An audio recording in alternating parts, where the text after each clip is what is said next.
Several years ago, Hace varios años, mi familia y yo visitamos la Tierra Santa. Uno de los recuerdos vívidos de nuestro viaje fue la visita al aposento alto en Jerusalén, donde, según la tradición, ocurrió la última cena. Al estar en ese lugar, les leí de Juan 17, donde Jesús ruega a su Padre por sus discípulos. Yo ruego por ellos, para que sean uno, así como nosotros. Mas no ruego solamente por estos, sino también por los que han de creer en mí, por la palabra de ellos, para que todos sean uno como tú, oh Padre, en mí y yo en ti, que también ellos sean uno en nosotros. Me sentí muy conmovido al leer esas palabras y me hallé orando en ese sagrado lugar, que yo siempre pudiera ser uno con mi familia y con mi Padre Celestial y su Hijo. Las valiosas relaciones que tenemos con familiares, amigos, el Señor y su iglesia restaurada están entre las cosas más importantes en la vida. Por causa de que estas relaciones son tan importantes, debemos atesorarlas, protegerlas y nutrirlas. Uno de los relatos más desgarradores en las Escrituras tuvo lugar cuando muchos de los discípulos del Señor pensaron que era difícil aceptar sus enseñanzas y doctrina y se volvieron atrás y ya no andaban con Él.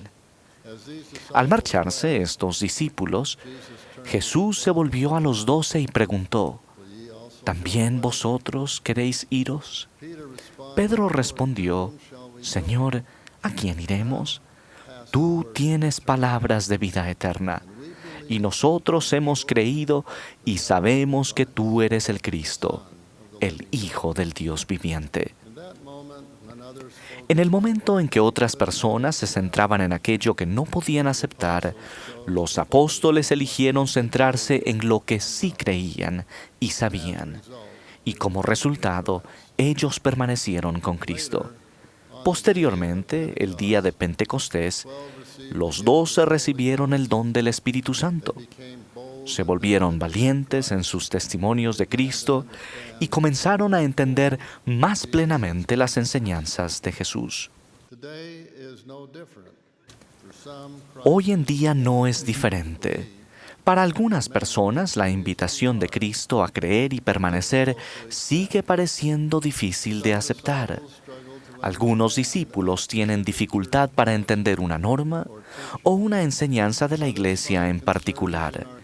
Otros se inquietan con aspectos de nuestra historia o con las imperfecciones de algunos miembros y líderes, actuales o antiguos. Hay quienes encuentran difícil vivir una religión que requiere tanto. Y finalmente, hay quienes se cansan de hacer lo bueno. Por estas y otras razones, algunos miembros de la Iglesia vacilan en su fe y se preguntan si quizás deban seguir a los que se volvieron atrás y ya no andaban con Jesús. Si alguno de ustedes está flaqueando en su fe, yo le hago la misma pregunta que hizo Pedro: ¿a quién irá usted? Si usted decide inactivarse o irse de la Iglesia restaurada de Jesucristo de los santos de los últimos días, ¿a dónde irá? ¿Qué hará? La decisión de ya no andar más con los miembros de la Iglesia y con los líderes escogidos por el Señor tendrá un impacto a largo plazo que no siempre se podrá apreciar ahora. Puede haber alguna doctrina, alguna norma, un aspecto de la historia que no coincida con su fe, y usted puede pensar que, ahora mismo, la única manera de resolver ese conflicto interior consista en ya no andar más con los santos. Si llega a vivir tanto como yo, llegará a entender que las cosas tienen una manera de resolverse solas. Un pensamiento inspirado o una revelación pueden arrojar nueva luz sobre un problema. Recuerde, la restauración no es un acontecimiento ya pasado, sino algo que está en pleno desarrollo. Nunca abandone las grandes verdades que fueron reveladas por medio del profeta José Smith. Nunca deje de leer, meditar y poner en práctica la doctrina de Cristo que se halla en el Libro de Mormón. Nunca deje de concederle al Señor la misma oportunidad, haciendo esfuerzos honestos para entender lo que el Señor ha revelado. Como dijo en cierta ocasión mi querido amigo y antiguo compañero, el elder Neil A. Maxwell, no deberíamos suponer que solo porque no sepamos explicar algo, ese algo sea inexplicable. Por tanto, antes de tomar esa decisión espiritualmente peligrosa de marcharse, le animo a que se detenga y piense detenidamente antes de renunciar a todo aquello que, en primer lugar, le trajo a su testimonio de la Iglesia restaurada de Jesucristo. Deténgase y piense en lo que usted sintió aquí y el por qué lo sintió. Piense en las veces que el Espíritu Santo le ha testificado de la verdad eterna. ¿A dónde irá para encontrar otras personas que compartan la creencia que usted tiene en padres celestiales amorosos y personales que nos enseñan cómo regresar a la presencia eterna de ellos? ¿A dónde irá para que le enseñen acerca de un Salvador que es su mejor amigo, que no solo sufrió por sus pecados, sino que también sufrió dolores, aflicciones y tentaciones de todas clases, para que sus entrañas sean llenas de misericordia, según la carne, a fin de que según la carne sepa cómo socorrer a los de su pueblo, de acuerdo con las debilidades de ellos, lo cual abarca, creo yo, la debilidad de la pérdida de fe? ¿A dónde irá para aprender más acerca del plan del Padre Celestial para nuestra felicidad y paz eternas?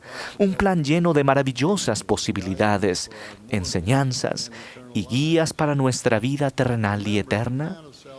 Recuerde que el plan de salvación le otorga sentido, propósito y dirección a la vida terrenal. ¿A dónde irá a encontrar una detallada e inspirada estructura organizativa de la Iglesia por la cual usted recibe enseñanzas y apoyo de hombres y mujeres que están profundamente comprometidos a servir al Señor mediante el servicio a usted y su familia?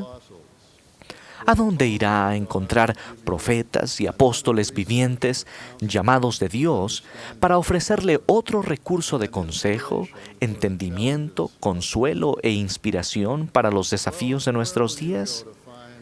¿A dónde irá a encontrar un pueblo que vive conforme a un conjunto de valores y normas prescritas que usted comparte y desea transmitir a sus hijos y nietos? ¿Y a dónde irá para experimentar el gozo que proviene de las ordenanzas de salvación y los convenios del templo? Hermanos y hermanas, aceptar y vivir el Evangelio de Cristo puede ser difícil. Siempre ha sido así y así seguirá siendo. La vida puede ser como unos escaladores que ascienden un trayecto escarpado y difícil. Es normal y natural que ocasionalmente hagamos una pausa en la vía para recuperar el aliento, volvernos a orientar y replantearnos el ritmo de marcha. No todas las personas necesitan hacer una pausa en el camino, pero no hay nada de malo en hacerlo cuando lo requieren las circunstancias.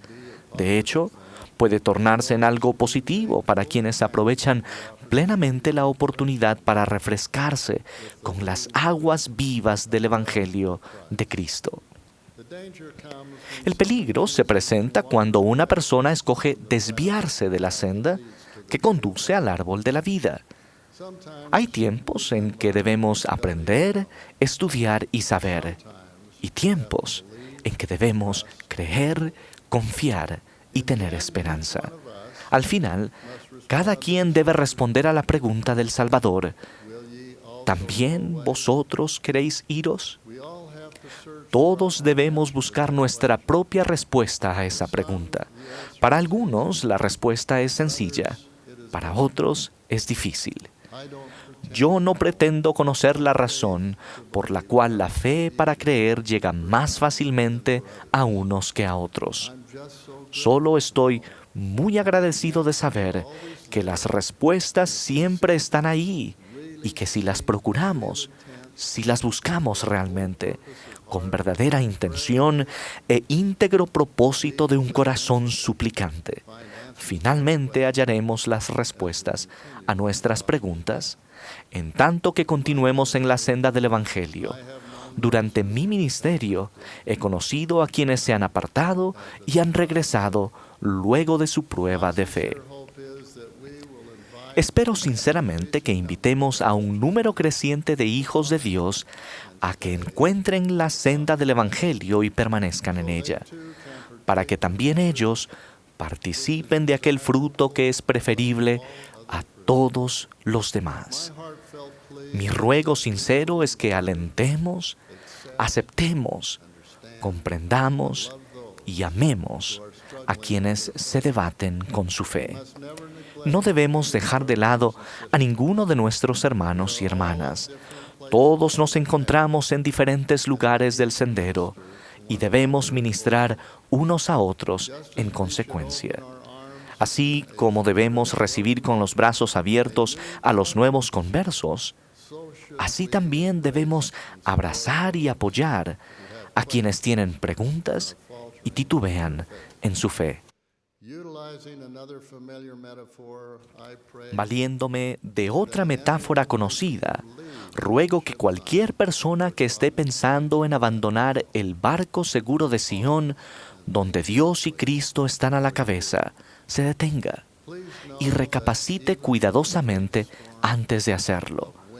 Tengan en cuenta y recuerden siempre que aunque el viento y las olas de grandes tormentas azoten el viejo barco, el Salvador está a bordo y tiene poder para reprender la tempestad con su mandato. Calla, enmudece. Hasta entonces, no debemos temer, sino tener una fe inquebrantable y saber que aún el viento y el mar le obedecen. Hermanos, les prometo en el nombre del Señor que Él nunca abandonará a su iglesia y que nunca abandonará a ninguno de nosotros. Recuerden la respuesta de Pedro a la pregunta y palabras del Salvador. Señor, ¿a quién iremos? Tú tienes las palabras de vida eterna, y nosotros hemos creído y sabemos que tú eres el Cristo, el Hijo del Dios viviente.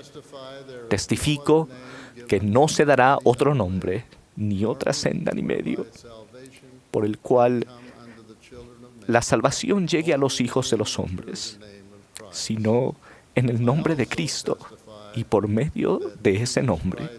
También testifico que el Señor ha llamado apóstoles y profetas en nuestros días y ha restaurado su iglesia con enseñanzas y mandamientos como un refugio contra la tempestad y contra la ira, que sobrevendrán con seguridad, a menos que las personas del mundo se arrepientan y se vuelvan a Él. Testifico además que el Señor invita a todos ellos a que vengan a Él y participen de su bondad, y a nadie de los que a Él vienen desecha, sean negros o blancos, esclavos o libres, varones o mujeres, y todos son iguales ante Dios.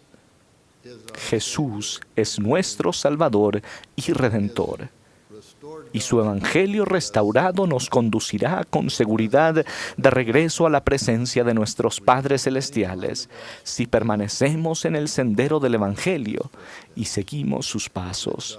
De ello testifico, en el nombre de Jesucristo. Amén.